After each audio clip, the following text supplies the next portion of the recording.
Welcome to Investing Insights. I'm your host, Ivana Hampton. Many blockbuster drugs are heading toward a so-called patent cliff. The pricey prescriptions would face competition from cheaper generics. Meanwhile, names like Ozempic and Mounjaro are getting a lot of attention.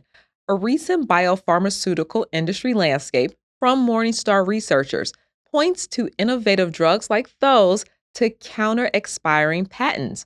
So what does that look like? And what's the next advancement to get investors excited? Karen Andersen is a biotechnology strategist for Morningstar Research Services. Here's our conversation. Welcome to the podcast, Karen. Yeah, great. Thanks. It's great to be here. Well, demand is skyrocketing for Ozempic, Mounjaro, and other GLP-1 drugs.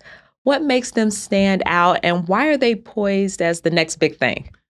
Yeah, so the GLP-1 drugs, actually, they've been around a while. So 2005, I believe, was when the first drug was approved for diabetes. And this was a drug from Lilly and another smaller biotech company named Amylin. In the beginning, people were noticing that there was a little bit of weight loss, but it wasn't very significant. They were mostly diabetes drugs.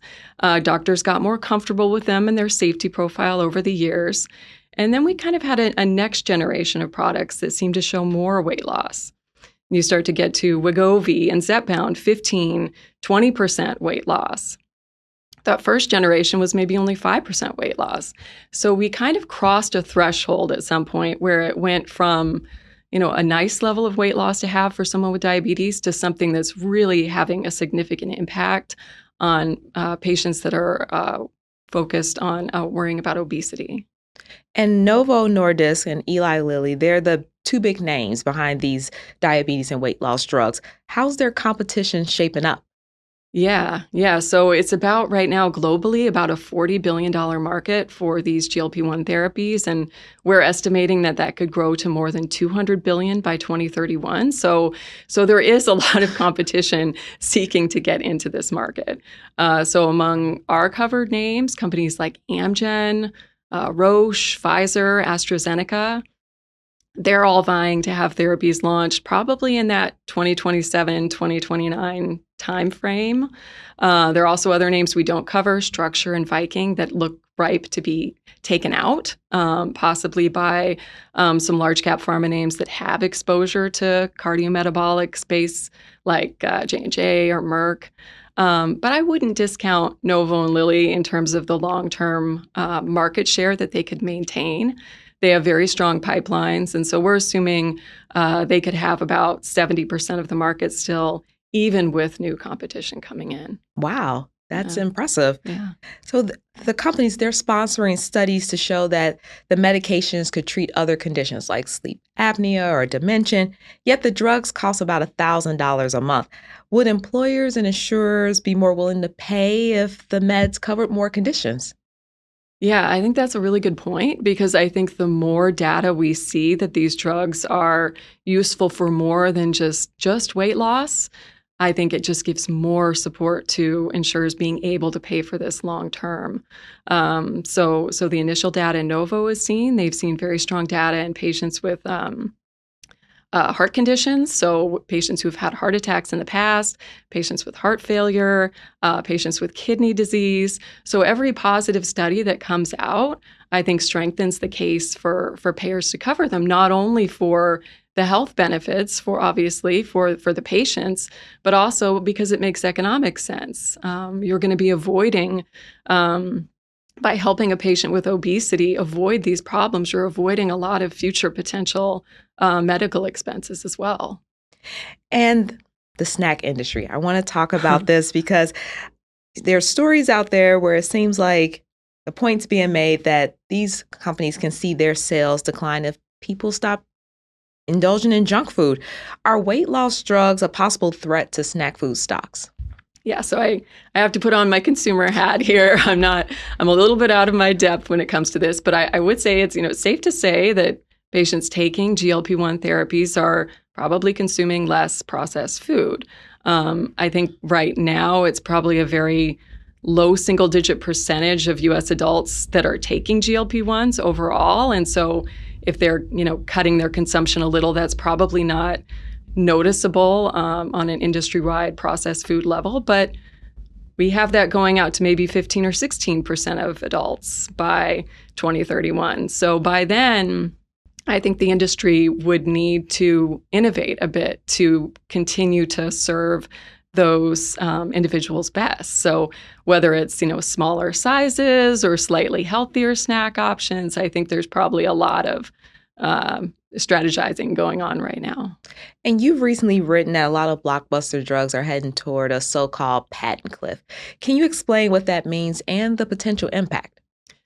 Yeah, so patent cliff. So in general, every drug has patent protection. It's 20 years from the time that the company might file for that protection. A lot of that time is eaten up by running the clinical trials. So it may not get to market until 10 years into that protection and only have 10 years of protection left. So a patent cliff, typically what happens is when that patent runs out, a generic or a biosimilar manufacturer is able to launch a drug at a much cheaper price and quickly erodes sales of the drug. So that often creates, if it's a big enough drug, it can create kind of a big hole in the sales of a company. So that's when a firm might come in and supplement with acquisitions to try to quickly fill that hole or work on pushing forward their pipeline to introduce new drugs. And Medicare recently negotiated lower prices for 10 brand name drugs, and it will continue those talks for several years. How is the pharmaceutical industry reacting to that? Yeah, so the Medicare negotiation, that was I'd say the biggest part for Biopharma of the Inflation Reduction Act. And that's something where we had predicted that could have maybe a 4% impact on U.S. sales for these bigger biopharma firms over the years, just that Medicare negotiation portion alone. I think that it's a manageable hit. I think that these companies, though, it is something that they're taking into account with their strategy. For example, biologic medicines are protected longer. So those might be ones that companies might want to emphasize more in their pipelines.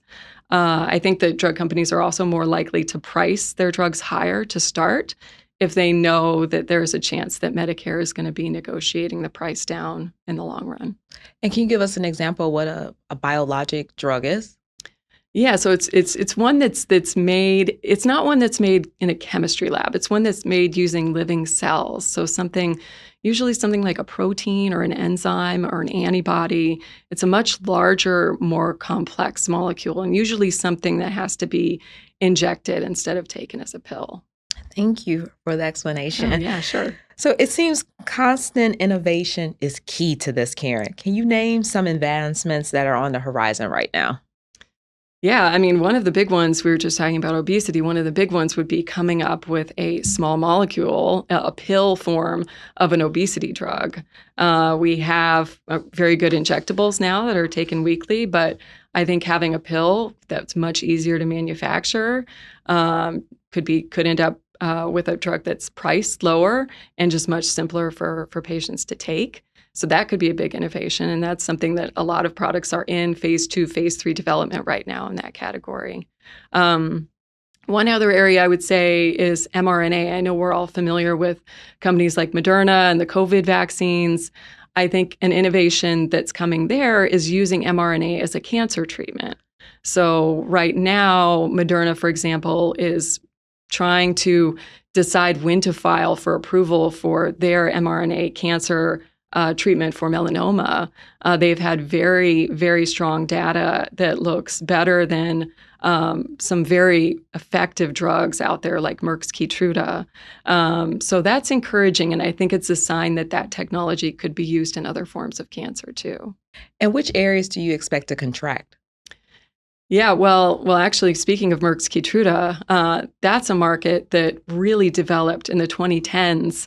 A lot of they call them checkpoint inhibitors. This class of really innovative cancer therapies that work for a lot of different forms of cancer. A lot of them are going off patent by the end of the 2020s. So that's an area. Even though the drug companies are trying to come up with new formulations, new combinations, I still think that area is going to be under pressure. It's similar with multiple sclerosis. Actually, there's so many good drugs out there, a lot of the market has already been penetrated with these newer products. And so when they lose patent protection, it might be harder for the market to continue to grow. Well, talk about your outlook for Big Pharma over the next 5 years. Yeah. So in April, we put out a biopharma industry landscape. And so for our 18 biggest biopharma names, we've talked about over the next 5 years, about a 5.2% average top line growth rate. And that's pretty much on track from where they've been over the past few years. And I'd say it's probably stronger volume growth, a little bit of pricing pressure mixed into that. When it comes to what the drug companies are focusing on, it's still oncology and immunology really have dominated. I think what's changing over the next 5 years, though, of course, obesity. I think obesity is starting to be a huge driver for, in particular, a couple of specific companies. And that's going to be big enough that it's affecting the overall industry-wide growth rate as well. And where do you see opportunities for investors? Yeah, I mean, there are a few names in the biopharma space that I'd highlight. Roche, for example, is a name. It's been under pressure because of some foreign exchange headwinds, some pressure from their COVID diagnostics, of course, not selling as well now that the pandemic's not exactly at its height anymore. But they have a very strong foundation of innovative products already on the market and a very strong pipeline, including a couple of obesity products that they're hoping to get to market by the end of the 2020s, and a diagnostics arm that is one of the biggest diagnostics companies in the world and continuing to grow ahead of the market. So Roche, I would highlight. I would also highlight the mRNA companies. As I mentioned, it's not just about COVID vaccines. They have a COVID flu combo probably launching next year, cancer programs, rare disease programs. There's a lot behind that. And then Pfizer is another name we would highlight. Pfizer's definitely been hit some hard times since the peak of the pandemic with the COVID vaccine. I think there's a lot of innovation going on, particularly with Seagen, a company that they acquired, and that's more of an oncology company. And I also think just on a valuation perspective, the yield right now is approaching 6%. So that's another way that investors will get additional return beyond its growth. Well, thank you so much for coming to the table, Karen, and sharing your insights today. Yeah, sure. Great to be here. That wraps up this week's episode. Thanks for watching and making this show part of your day. Subscribe to Morningstar's YouTube channel to see new videos about investment ideas, market trends, and analyst insights. Thanks to senior video producer Jake Vankerson and associate multimedia editor Jessica Bevel. I'm Ivana Hampton, lead multimedia editor, Morningstar. Take care.